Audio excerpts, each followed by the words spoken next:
The newspaper The Guardian's Jonathan Jones writes that the whole of recent British art is a footnote to Damien Hirst's brilliance.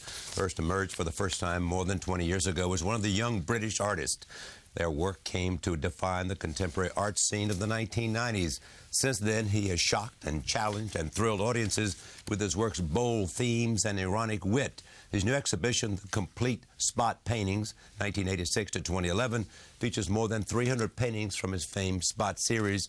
It will take place simultaneously across all of Gagosian's gallery locations in New York and London and Paris, Los Angeles and Rome and Athens, Geneva and Hong Kong. Here is Damien Hirst speaking about the exhibit as it was being installed earlier this week. In any one painting, there's never two colours the same. The first painting I ever did, I did a black spot on it, and then I never did a black again. I only used colours. And then the gaps between the spots is equal to the spot size, so that just goes throughout. And then no two colours are the same on any painting. And then I just chose the colours randomly, so I just want to create random, but random's a very complicated thing, isn't it? Because, I mean, I remember having an argument with an assistant of mine who did like 6 or 7 yellows in a row, and I went, "That's not random." And he said, "Yes, it is." And in the end, I think, in the end, I sort of avoided that. But I think, you know, you would get 6 or 7 yellows in a row if you were making truly random. But I just mix up tins of colours and lay them out on the floor, and then my assistants will transfer it onto canvas. But, you know, I'm sort of like I said before, it's a kind of retro, old 50s painter, the idea of, you know, I love, you know, making decisions about colour and putting colours next to each other. You know, whenever I look at a painting, I look at 4 colours together and I go, you know, I choose my favourite 4 colours or my favourite 9 colours, and you know, you can just sit and look at them for ages. So I think secretly I like to make those decisions, but I love it that in the paintings it looks like, you know, I'm a scientist and I'm not an artist. That was done by our producer, Courtney Litz. The Complete Spot Paintings opens worldwide on January 12th. I'm very pleased to have Damien Hirst back at this table. Welcome. You're becoming a regular, you know that, as you said when you walked in. You qualified now to be a regular. Yeah, it's been a long time. It's been many times. How are you? Very good, thanks. Good. And then you said to me also as you sat down that this is the combination of the huge mammoth ego of you and Larry Gagosian. Yeah, Larry Gagosian's megalomania combined with mine, I guess. Yeah. Produces this.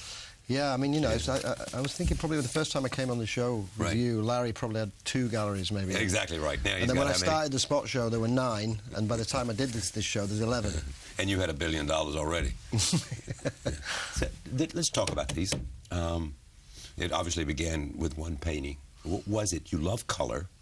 But what was it that got you to do a spot and instantly make it such I always like to sort of throw paint around and, you know, kind of messy, and I was into kind of, I suppose I was taught by, you know, 50s painters, not in England, but, you know, kind of gestural painters who believe that, you know, you paint how you feel, and if you're feeling happy, you do an orange painting, if you're sad, you do a brown and purple painting kind of thing. So, and I kind of believed in that and believed it was the truth. But then I got into conceptual art when I went to school in England. And I kind of realised it wasn't the truth. So then, but I loved colour, so I just created a kind of a grid where I can make those decisions, but where in the end result it was never, you know, they're not, you know, you're not going to get, it's denied in a way. And how many are there of these? We worked it out. I'm doing the catalogue resonates in total about 24 years. I think there's 1,500 approximately paintings. Yeah. About 60 a year I've been doing for 24 years. Now you did the first 5 yourself? Actually, looking in the gallery, I think I might have done the first 25. But 25. I said 5, but I've noticed a few others where the spots are more like squares. Okay, how can you tell? Yeah, I mean, you know, well, you know, through the years. I mean, when I first made them, I thought, okay, I'm going to do these paintings, and I want them to look from a distance like they're made by a crazy machine, you know, like no artist, like they're made by a machine. But close up, I thought I wanted the hand of the artist, so the holes where I used the compass to draw the circles, and they're a bit kind of wobbly. But then over the years, they've just got more and more perfect. So now they look, you know, you just can't tell that they're man-made. You know, I mean, it's important they're man-made, but I want them to look machine-made. You've always said that. I mean, the idea that everything's not done by you is something that you have been totally transparent about, because you believe what?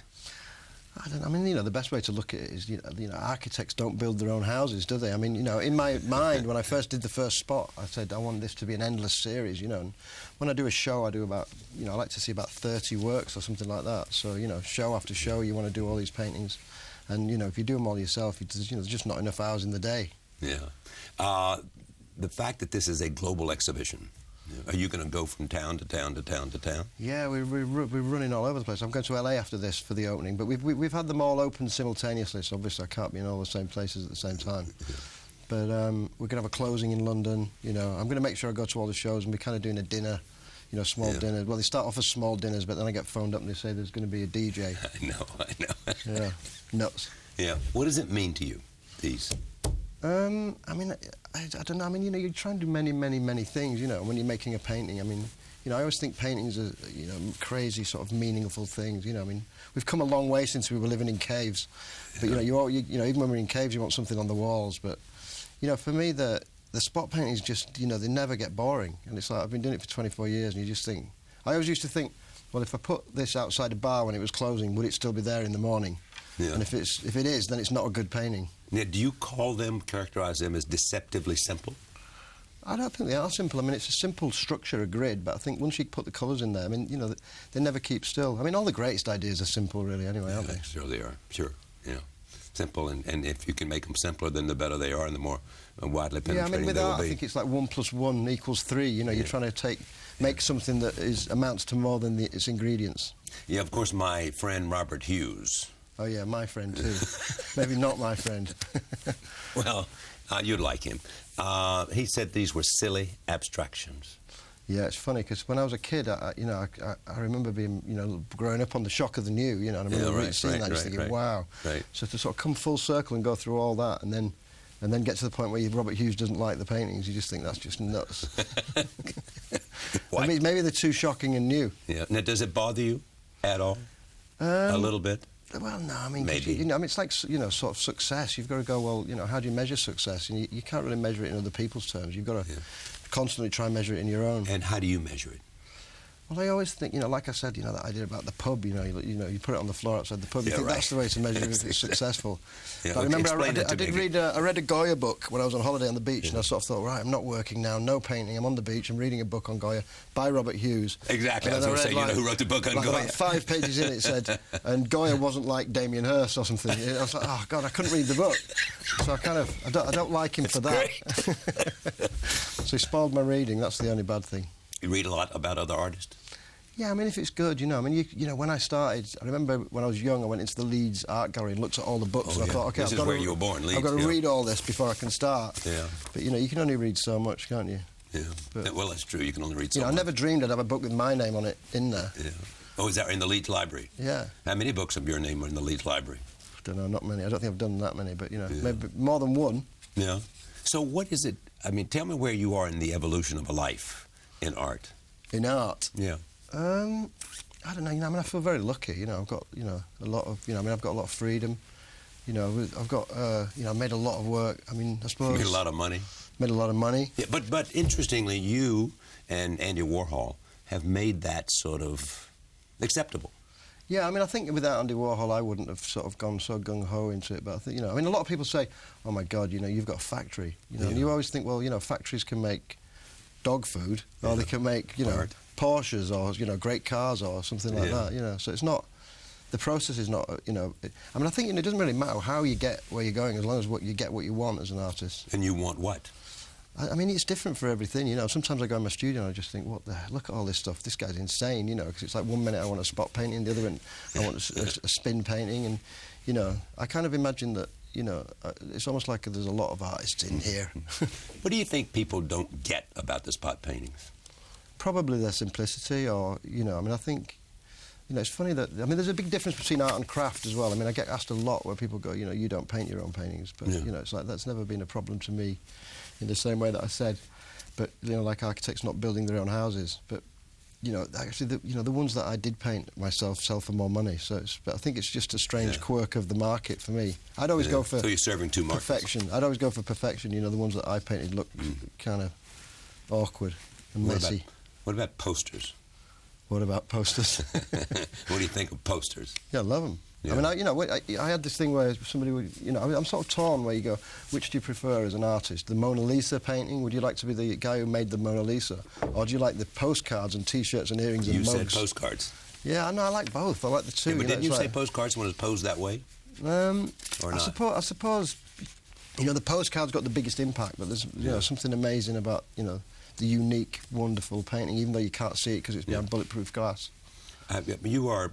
Tell me about this jacket you have on with the skull and crossbones. I don't know.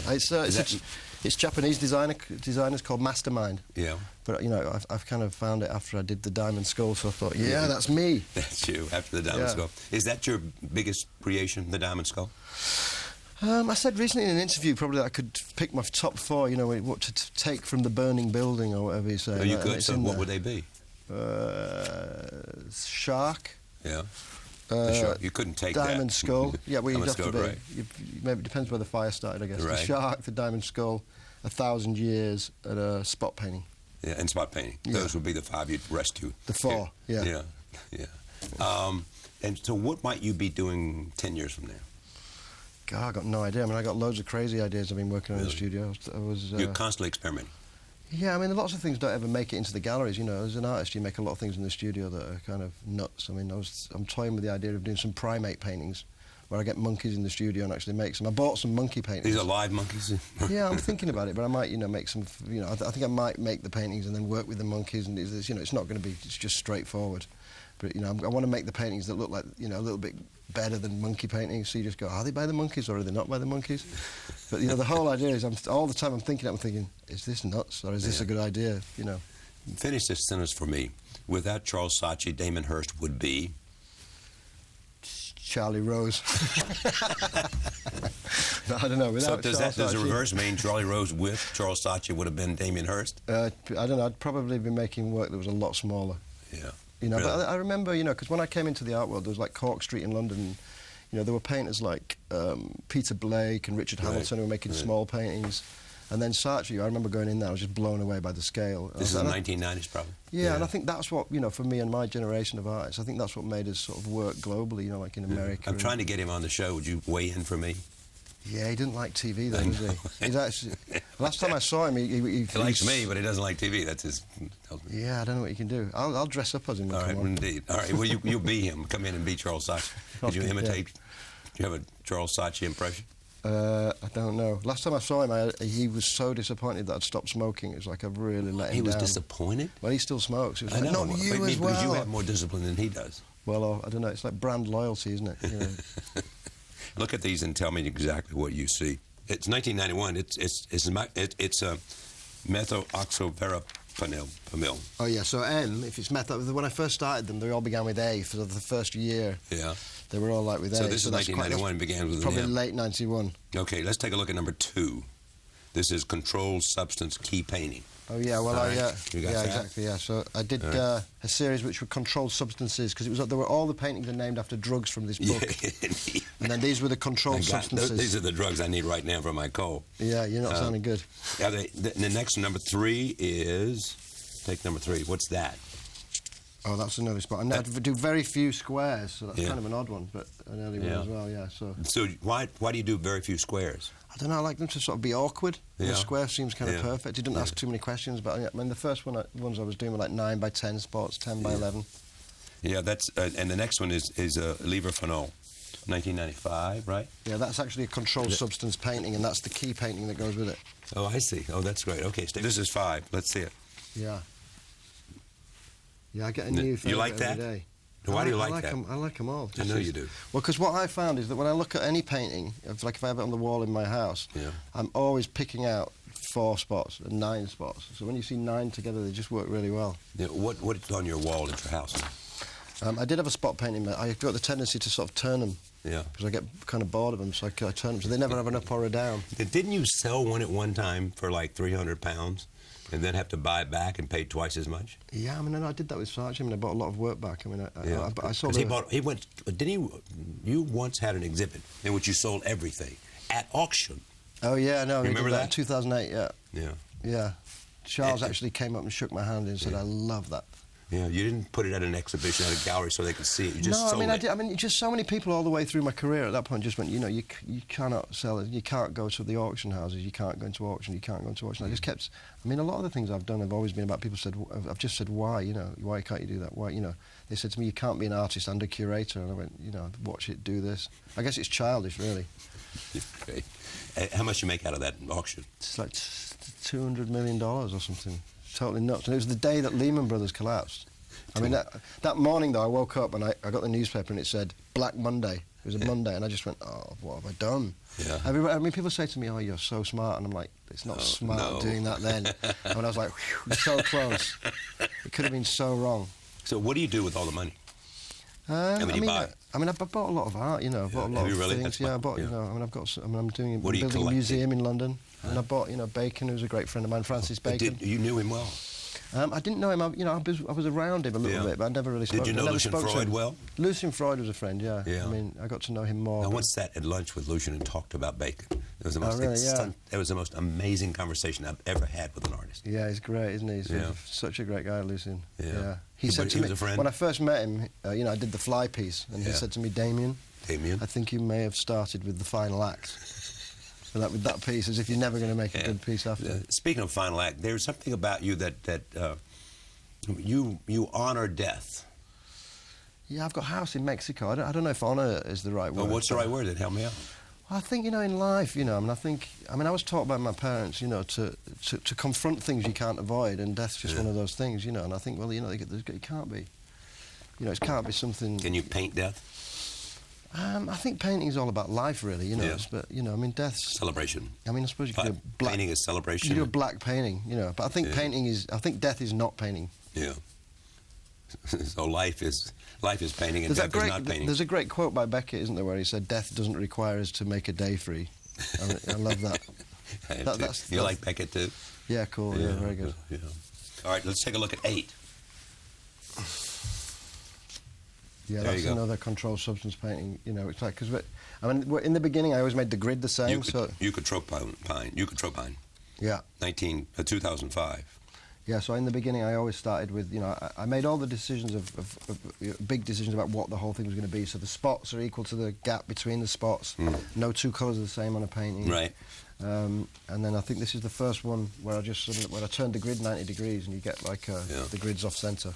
Speak to this idea that an artist needs to get the public's attention. Yeah, I mean, I always think that you have to get people listening to you before you can change their minds. I mean, you know, I think.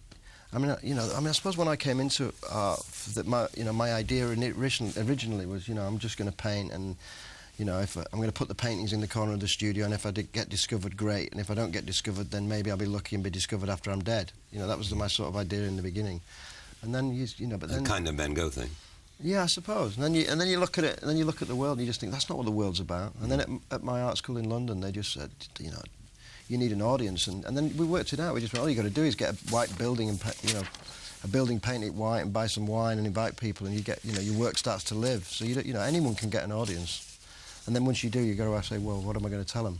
All right, take a look at it. This is the complete spot paintings, 1986 to 2011. Exhibition takes place at once all across the Gagosian galleries, 11 locations in New York, London, Paris, Los Angeles, Rome, Athens, Geneva, and Hong Kong. It runs from January 12th, which is tomorrow, until February 18th, 2012. Thank you. Great to see you again. You too, man. Thanks. Damien Hirst.